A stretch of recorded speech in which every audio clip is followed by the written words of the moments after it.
Hi, it's Michael and Anthony here presenting Small Business Banter.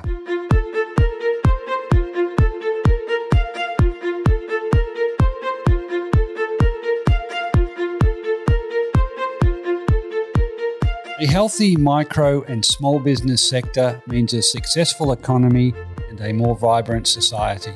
Small Business Banter is about helping regional business owners better prepare for the current challenges, but also for the next stage of business success. I'm Michael Kerr, founder of Kerr Capital, advisors to business owners. Each week, with Anthony Turner from the Small Business Mentoring Service, we'll interview a different small business expert or a fellow business owner and get them to share their best tips and insights for you, the listeners.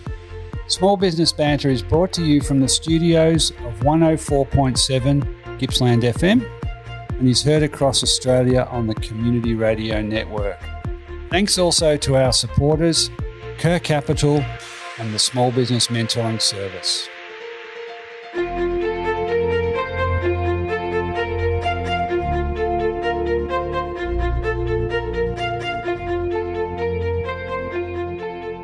So on today's edition of Small Business Banter, it's great to have in Andrea Roberts. I first met Andrea in Broken Hill a couple of years ago when she was working on economic development with the local council. She's now back in Adelaide, I think.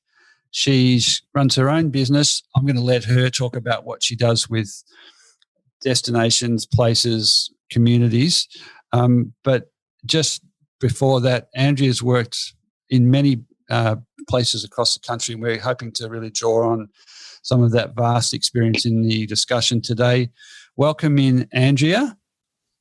Oh, it's a pleasure to be here. Thank you. And I'm with my co-host, Anthony Turner from the Small Business Mentoring Service. Andrea, deeply fascinating CV. Can you give us a few minutes on the sort of work that you do now and with what type of clients and just a little bit of some of the ground you've covered, and that'd be a pretty good start.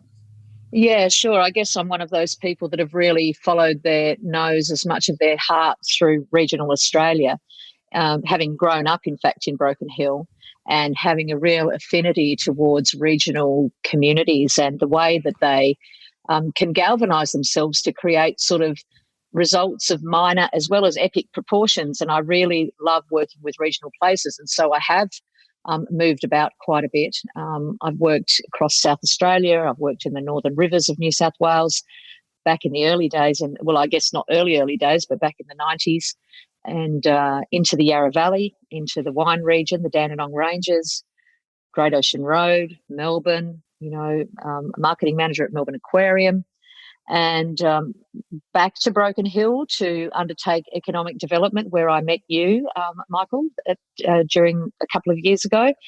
And now I'm based in Adelaide, and I run a consulting business really much following that continuous passion for making places vibrant and sustainable through their economy and the way that they manage their environmental impact, but also the way that they engage socially and with their customers. And that can apply for destinations as well as any sort of business or place that wants to attract people and work with people. So my clients range from tourism to education to mining, health, agriculture, and a whole range of businesses really that need to work together and collaborate in order to get results. So excellent.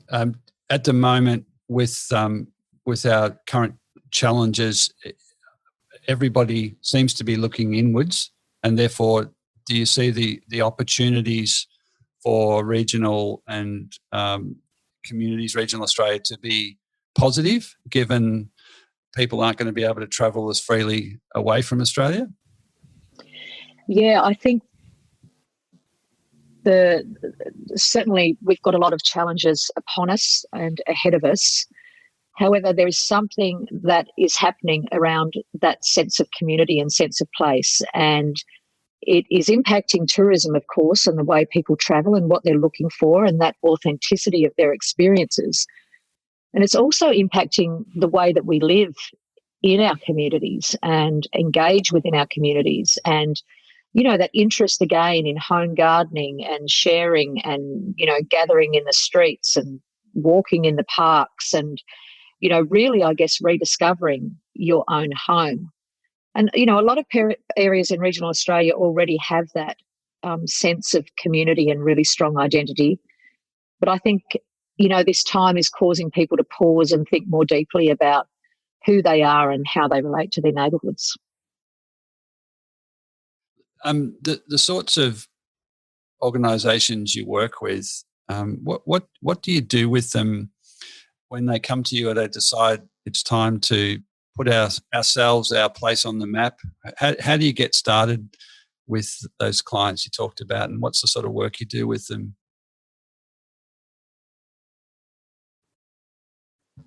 And I guess the brand and the why they exist, or the why they want to move forward, and where they want to move forward, and how they want to move forward, and understanding your purpose. Again, in this time where people are taking pause and thinking, why am I here? Am I really happy with what I've been doing? Where am I heading? They're all the big questions, and they take quite a bit to solve, and they can be solved through genuine consultation and engagement. And so I really first out undertake to understand the problems that these organisations or places are aiming to solve, and then talking to as many people as possible about their thoughts about that and the solutions that they can achieve. They think they can achieve to meet that end. Things like really understanding what your brand identity is. Seems like, most people know that. Even in small business, they know that. But how many people have really articulated that in a document? What are my values? What is my purpose? What is my essence? What is the problem that I'm setting out to solve for other people? And what's my vision for that? And also, even writing up a manifesto. I love the storytelling of brands. I love to be able to communicate them in words and create, I guess, something beyond the tangible, but more moving into the emotional connection of what brands do for places and for businesses.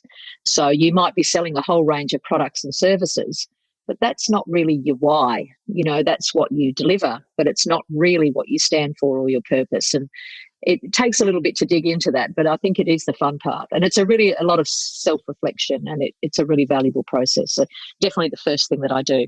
After that, the answers can come really quite clearly, to what channels you use to reach people, and what products you can create to improve your bottom line. But knowing that essence makes everything so much more simple. I think, Andrea, one of the things that I've noticed of doing a lot of work, I live in the Yarra Valley area, so I'm sort of connected to the smaller communities and everything else, and been involved in a number of chambers and strategic groups and things like that. One of the biggest issues that I see is that there's a lot of local parochialism and a lot of factions and things like that that often can be damaging to that total outcome. So like creating a marketing plan for an area, for example. Can you give us some sort of ideas about the benefits of getting past that on an individual sense, and the benefits to the community, and how that can work better for everybody based on your experience? Yes, and it certainly is the age-old question: are we in competition or are we in collaboration? And in all the time that I've been working in destinations, as you say, and it never, there's a lot of good change that can happen, and then it can be quite easily undone by people sort of pulling apart.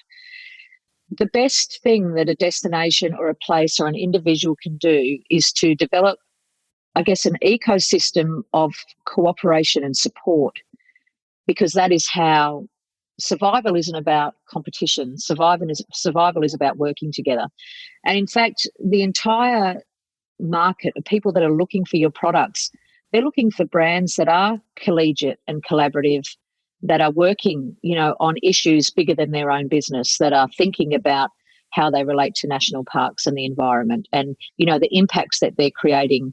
It is an entire network of understanding your stakeholder relationships that is really the next step, knowing your own purpose, and then how do you connect with others to bring that purpose to life.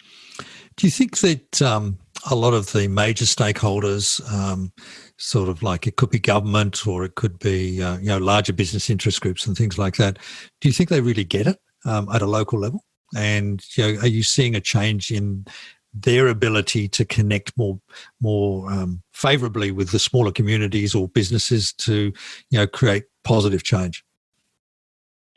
Definitely, at the local government level, in my experience, particularly, is that the notion of engaging community and stakeholders when things are being designed, when main streets are being designed or major art projects are being designed, strategic planning processes.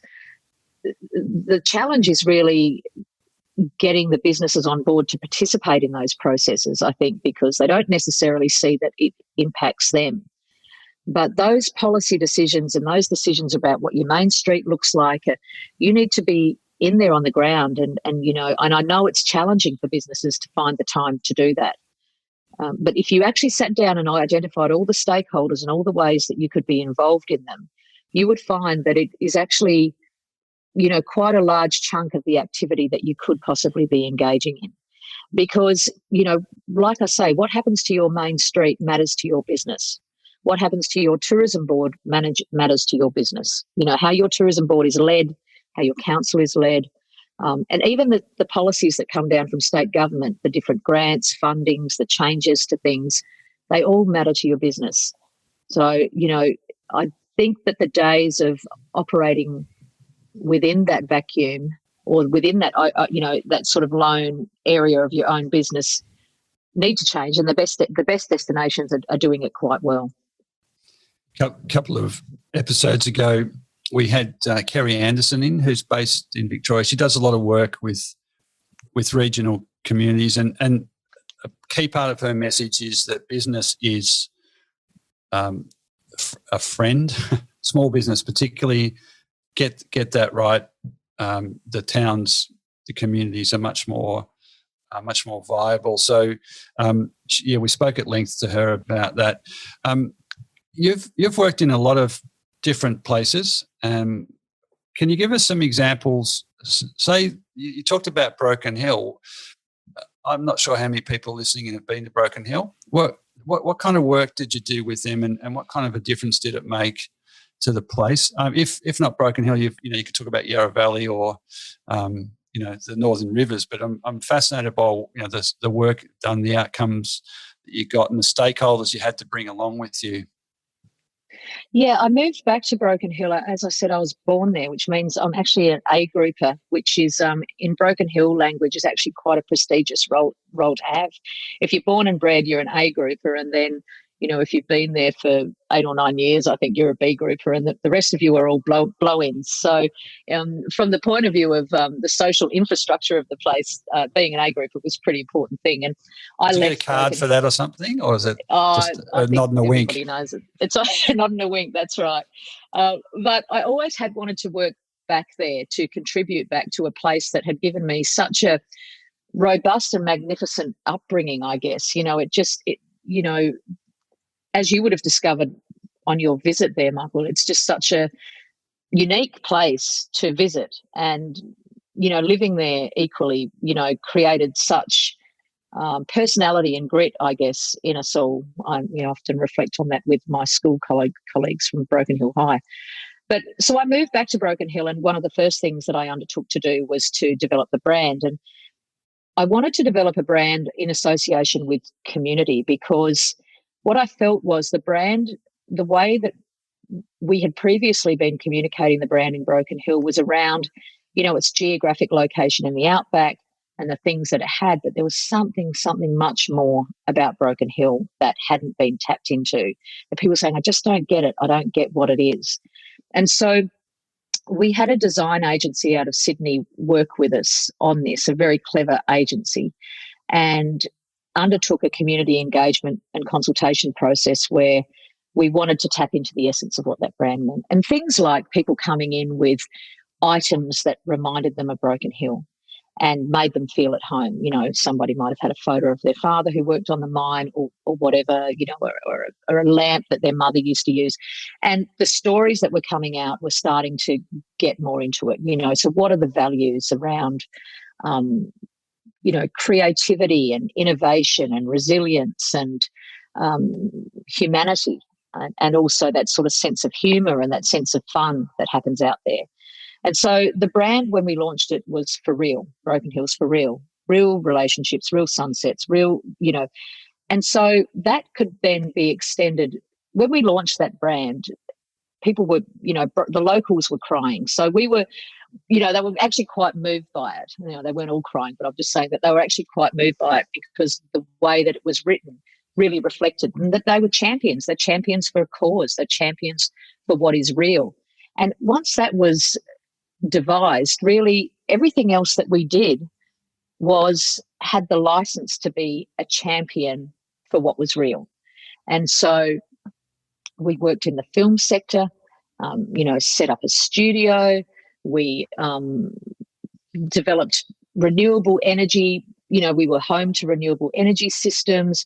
We created events that were quite magnificent, like the Broken Heel Festival, which, drag queens and Priscilla and the whole thing. And, whereas you would think necessarily that Broken Hill might be one of, sort of like an outback mining town, there's so many more nuances to it around that creativity and that getting things done. It's just a great example of working with the community to harness the true emotional capacity of a place and then how you can unleash your potential from there. Excellent. And by the way, we are chatting with Andrea Roberts. Andrea's based in Adelaide, and I'm not sure of the name of your business, Andrea, but do you want to just... It's just Andrea Roberts. And just Andrea Roberts. I just call myself a creative strategist. I just like to use ideas and innovations to get things done. Yeah, no, and that example you just spoke about, I think one of the challenges, Anthony referred to it in, that parochialism, localism, but what you outlined there was, starting at the brand, the why level. Did it make it a lot easier for everybody across the place to come along on the journey when you've tapped into their emotions that were for real? To some extent. It does. However, I the big lesson that I also learned from there is that you just need to keep doing it. You need to keep consulting, engaging, and coming back to it. To run off too far and too fast, if you really are truly listening and engaging, you really do have to take the time and factor it into the timeline as well. And that definitely was a learning of mine out there that I have taken forward, is that engagement early, often, continuously. And while we did that, there certainly were moments where the community might have been reluctant to go along a certain path that we thought was, a no-brainer maybe, or something that was really a little bit too ambitious and a little bit too far away from what they held true to themselves. So to have the capacity to not necessarily take those things personally, but to know that engagement is if it's genuine, it's two-way, you listen and you adjust accordingly. That is really important as well. Andrew, with all of the current changes that you were talking about in the earlier part, with closer ties, also within communities, but also with people looking for more meaning from their communities, and also the restrictions that we've got in travel, both our ability to travel outside of Australia, which is forcing a lot of people to explore their internal boundaries instead of external boundaries and everything else. What do you think are some really practical ways that businesses who may or may not have a Broken Hill type branding and everything else, what are some of the steps that they can be taking to actually start creating this, to make themselves relevant when there's going to be so much competition for the local dollar?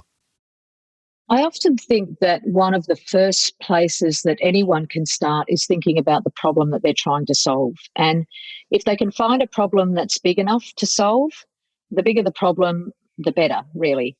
Maybe there isn't anywhere to buy fresh sourdough or in town or whatever, So you go, well, that's the problem I'm solving. I'm no longer just a baker. I'm actually solving a huge problem that people don't have that place to go for nutrition, for nutritious bread or, home-baked bread. So solving a problem and then creating up all these different ideas around that problem. So you might have gone to the first thing of say, oh, well, I'll bake some bread. But there could be a million other ways you could solve the problem around, nutritious home-baked goods. There is nothing in town.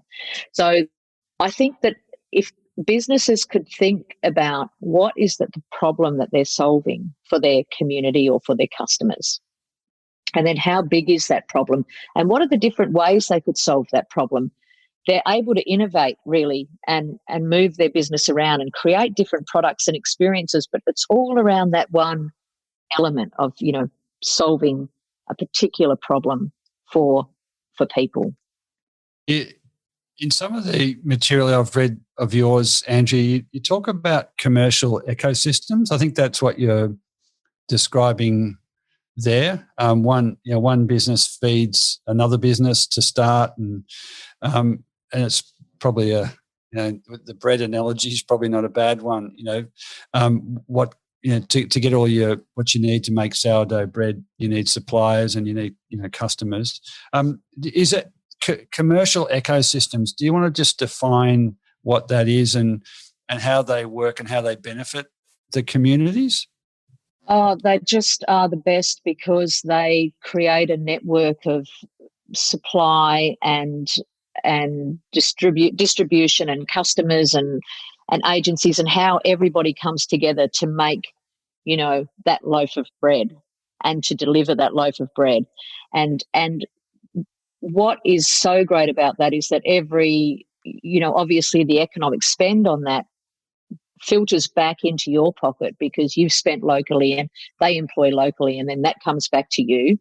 But it also creates that story of provenance and collaboration and community that customers really, really love. And so to be genuine about your investment in a community means to be genuine about where you get your supplies and who you employ and how you train and the stories that your staff tell people about what you stand for and what you do. And it will create business success. It is proven time and time again that it is a purely successful strategy for business. So, Andrea, one of the things that I keep hearing from you is the power of collaboration. Whether that's within your immediate ecosystem or whether that's in the broader community ecosystem. I guess the question out of that is, how can you get people on board to collaborate when typically they've been in a competitive format? Yeah, you definitely. I know that from having worked in that environment, it is a challenge. What I would challenge the listeners to think is that it's not somebody else's challenge; it's actually your own, because it's your business success and your livelihood that will depend on it as you move forward in this. I think this climate of, particularly the way that people are thinking now about the brands that they want to associate themselves with and the businesses that they want to associate themselves with. And I don't think it is the responsibility of government or particularly the Chamber of Commerce to have to go be the only people or the only players that are aiming for collaboration. I think it is the responsibility of business and individuals to step up and step forward. Now, how you create that change, I think it could be a generational thing, how new players into the market will behave, potentially differently in that regard, and how that will stimulate change in people that, that have perhaps been around for a long time and need to learn some new tricks. Generally, I think it is about self-responsibility, self-actualization and self-empowerment to get moving. Excellent, Andrea.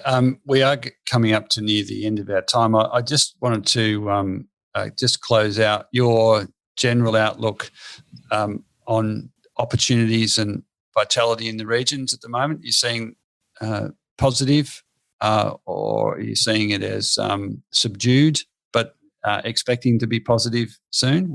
How do you read it? I think there's huge as I've said the word earlier, challenges ahead. There's huge challenges ahead for urban centres as well as regions.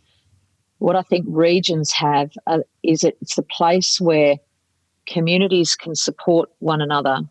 It's places where our food is generally grown, and agriculture is such an important sector, potentially manufacturing, transport and logistics, health and education, tourism and neighbourhood community gardens and all of those sorts of things. I feel like a resurgence in regions is imminent, and it makes me very happy. Yeah, look, I moved out of Metro Melbourne myself 18 months ago, it's pretty tough, particularly in Melbourne at the moment, on people there. But there generally seems to be a willingness and to explore the idea of leaving those big places. So that's new blood into regional areas. I think what you painted a picture of is some pretty attractive opportunities in different ways to live, which we should encourage. Andrea, really appreciate your time today. Thanks so much. Nice to catch up again. If you're up for it, perhaps we'll do it again next year. Maybe pick up on some of those other places you've worked in and the work you've done there. If people want to find you, what's the best way? They could email me, hello@andrearoberts.com.au, or my website, www.andrearoberts.com.au. Excellent. Look, we'll post that on the show notes. Andrea, really great to talk to you. Thank you so much for your time and interest. We'll look forward to chatting again sometime. Take care. I really appreciate it. Thanks so much. Bye. All right.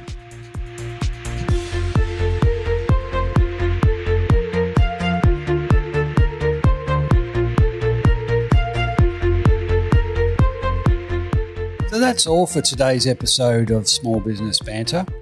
Anthony and I continue to be inspired by bringing you small business experts and other small business owners and hearing their stories.